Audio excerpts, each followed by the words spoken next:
Assalamualaikum warahmatullahi wabarakatuh. Perkenalkan, nama saya Eto Suwanto SPD, calon guru penggerak angkatan 8 dari Kota Sukabumi. Baik Bapak dan Ibu calon guru penggerak yang saya hormati, pada kesempatan ini saya akan menyampaikan suatu program disiplin positif tentang 5 posisi kontrol dan juga pendekatan segitiga restitusi dalam penyelesaian masalah atau menghadapi problematika yang terjadi di siswa-siswi kita. 5 posisi kontrol tersebut, yang pertama yaitu sebagai penghukum, yang kedua sebagai pembuat merasa bersalah, yang ketiga adalah sebagai teman, keempat sebagai pemantau, dan terakhir adalah sebagai manajer. Salah satu untuk menanamkan disiplin positif pada murid yaitu adalah dengan menerapkan sistem restitusi, di mana restitusi adalah yaitu proses menciptakan kondisi bagi murid untuk memperbaiki kesalahan mereka sehingga mereka bisa kembali pada kelompok mereka dengan karakter yang lebih kuat. Restitusi juga adalah proses kolaboratif yang mengajarkan murid untuk mencari solusi pada sebuah masalah, membantu murid berpikir tentang orang seperti apa yang mereka inginkan dan bagaimana mereka harus memperlakukan orang lain, di mana restitusi ini membantu murid menjadi lebih memiliki tujuan, disiplin positif, dan memulihkan dirinya setelah berbuat salah. Jadi, penekanannya bukanlah pada bagaimana berperilaku untuk menyenangkan orang lain atau menghindari ketidaknyamanan, namun tujuannya adalah menjadi orang yang menghargai nilai-nilai kebajikan yang mereka percayai. Berikutnya yaitu langkah-langkah dalam menjalankan restitusi. Ada 3 sisi restitusi yang kita kenal sebagai segitiga restitusi.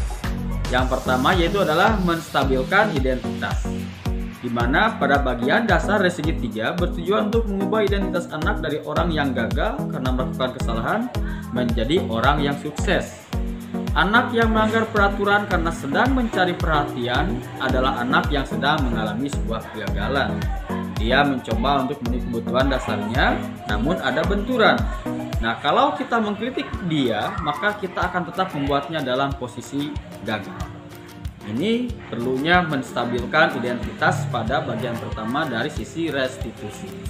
Lalu yang kedua adalah validasi tindakan yang salah. Setiap tindakan kita dilakukan dengan suatu tujuan, yaitu untuk memenuhi sebuah kebutuhan dasar. Kalau kita memahami kebutuhan dasar apa yang mendasari sebuah tindakan, kita akan bisa menemukan cara-cara paling efektif untuk memenuhi kebutuhan tersebut. Bagian yang ketiga dari segitiga restitusi yaitu menanyakan keyakinan. Teori kontrol menyatakan bahwa kita pada dasarnya termotivasi secara internal ketika identitas sukses telah tercapai pada langkah pertama dan tingkah laku yang salah telah divalidasi yaitu pada langkah kedua, maka anak akan siap untuk dihubungkan dengan nilai-nilai yang dia percaya dan berpindah menjadi orang yang dia inginkan. Nah, berikut ini saya akan tampilkan sebuah video yang merupakan contoh bentuk dari penanganan permasalahan siswa untuk membentuk disiplin positif melalui posisi kontrol sebagai seorang manajer dengan menggunakan pendekatan segitiga restitusi. Berikut adalah contoh videonya. Assalamualaikum. Silakan masuk. Selamat siang Afifah dan Hanifah. Kalau Bapak boleh tahu, ada keperluan apa ya kalian datang ke sini? Ini Pak, saya kesel banget. Tadi kan saya lagi belajar kelas, tapi Hani dan teman-temannya malah ribut. Lalu saya menasihati mereka, tapi dia malah ngata-ngatain saya, lalu menjebak saya dan bicara kasar. Kesel banget Pak. Oh begitu. Ya pasti marah lah. Bapak juga kalau ada yang langsung ngajak ribut ya pasti Bapak juga akan marah. Lalu pada saat itu apa yang kamu lakukan? Ya saya balik ngata-ngatain dia di depan teman-teman saya, lalu saya menjambak dia. Oh begitu. Pasti kamu melakukan itu karena ada satu alasan tertentu, bukan? Iya Pak, ini saya bilang juga Pak. Saya bela diri lah Pak. Bisa saya cuma mereka, tapi mereka malah ngata-ngatain saya dan menjebak saya. Oke, jadi kamu memang mempertahankan diri ya, dan memang sangat penting bagi kita untuk mempertahankan diri dan membela harga diri kita juga. Nah, untung saja mungkin kamu tidak terlalu bertindak gegabah. Setelah itu, kamu tidak melakukan tindakan yang lainnya kan, hanya menjambak saja. Ya, ya Pak, tadi saya melakukan itu karena saya sangat emosi. Oke, Pak, jadi saya bisa mencari mereka. Kalau tidak, mereka bisa membantu mereka lagi. oke, bagus, beruntung ya kalian masih bisa sabar dan masih bisa mengendalikan diri sehingga tidak bisa dan tidak melakukan kegiatan yang lebih gegabah lagi.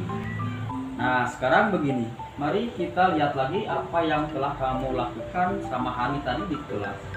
Kamu sudah menjambak rambut Hani di depan teman-teman kamu dalam kelas kan?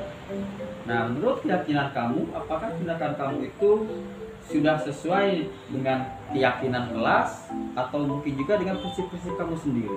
Tidak Pak, tadi saya melakukan itu hanya emosi. Saya juga tidak mau membuat keributan di kelas ketika teman-teman saya sedang belajar.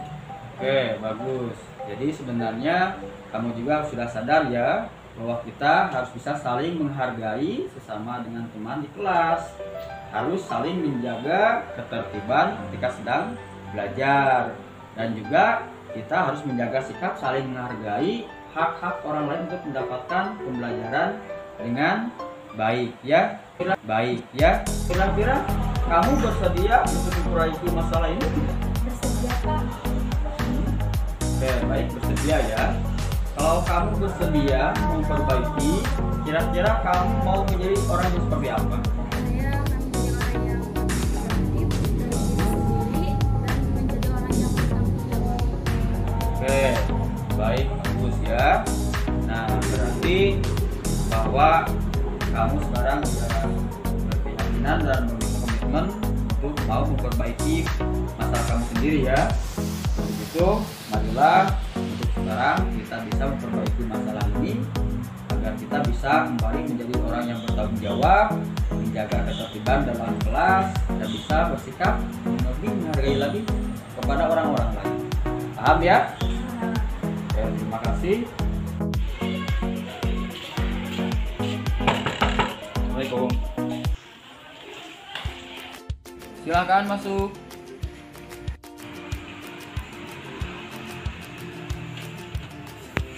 Selamat pagi Kisan. Pagi Pak. Apakah Kisan tahu mengapa pagi ini dipanggil untuk menghadap Bapak? Tahu Pak. Tahu ya. Mengapa kira-kira? Ini karena kemarin tugas Pak. Kisan mengakui bahwa pada hari kemarin bawa sekolah ya. Kalau Bapak boleh tahu, kamu bolos sekolah karena alasan apa, Kisan? Karena saya tidak suka pelajaran IPS Pak. Oh, jadi kamu kemarin dari rumah tapi berangkat sekolah ya. Nah, tetapi di perjalanan kamu malah belok dan gak masuk sekolah, begitu? Iya Pak. Oke, baiklah Kisan. Kira-kira keyakinan sekolah yang mana yang perlu kamu tingkatkan sekarang? Kemudian saya harus menghargai diri saya sendiri dan orang lain. Oke, bagus. Ya Pak, saya tahu Bapak kalau sekolah itu melanggar keyakinan Pak. Oke. Apakah kamu bersedia untuk memperbaiki sikap kamu untuk tidak mengulanginya kembali bolos sekolah? Ya Pak, saya akan memperbaikinya. Kamu siap bersedia untuk perbaikinya ya? Siap. Oke, sekarang berikutnya kira-kira kapan kamu bisa memperbaiki sikap kamu tentang bolos sekolah? Untuk memperbaikinya, caranya saya akan bangun lebih awal dan berangkat sekolah lebih pagi. Dan juga saya akan membuang jauh-jauh untuk bolos sekolah. Oke, bagus ya. Baik Kisan, kalau begitu sekarang kamu sudah sadar dengan kesalahan kamu dan berarti kamu sudah akan berjanji untuk memperbaikinya mulai dari sekarang. Dan mulai saat ini juga kamu akan bangun lebih pagi dan akan berangkat sekolah lebih awal ya, agar kamu tidak kesiangan dan juga kamu akan berusaha membuang jauh-jauh perasaan kamu bahwa kamu untuk bolos sekolah. Paham ya Kisan? Oke, baik Kisan, itu saja kalau perlu Bapak sampaikan. Apalagi yang ingin kamu sampaikan Kisan? Apakah sudah cukup? Saya siap memperbaikinya. Kelakuan saya lagi ini juga. Baik, bagus kalau begitu. Baik, terima kasih Kisan. Silakan kamu boleh kembali ke kelas lagi. Terima kasih Pak. Yuk, semangat. Menurut saya, penyelesaian masalah dengan teknik seperti ini sangat baik dan bijak. Karena siswa yang bersalah tidak merasa disudutkan dan dihakimi, tetapi mereka lebih merasa diterima karena dengan teknik mengayomi dan melayani, sehingga berpihak kepada siswa. Jadi sangat baik dan cukup bijak untuk diterapkan di sekolah. Terima kasih. Demikian itulah pemaparan saya tentang pembuatan video restitusi dengan posisi manajer.